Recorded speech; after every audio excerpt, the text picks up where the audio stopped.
If he thought you were too fat, as he did me, he would let you know, without nuance, and offer you a gym membership.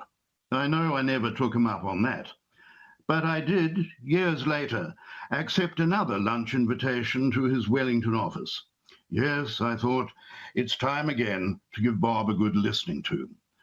Wine began to flow as soon as I arrived. Bob puffed on his pipe in defiance of the laws against smoking in the workplace, talked and talked and talked, attended to business matters brought to his notice by his right-hand man, Chris Collins, at one point having a blazing row on the phone with someone in Sydney, greeted other visitors who came and went, but there was no sign of lunch.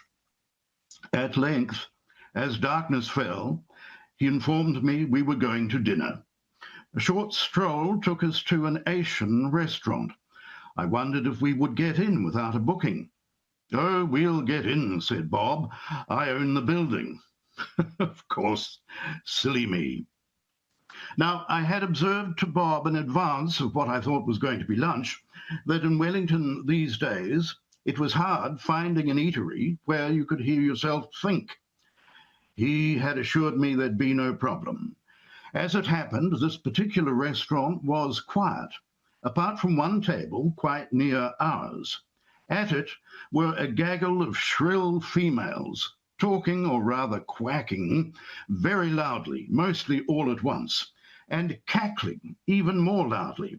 It was exactly the sort of thing guaranteed to drive me crazy, and Bob even crazier. Finally, an overwhelming peal of cackling, far worse than Commie Lala, shattered our eardrums. It was intolerable.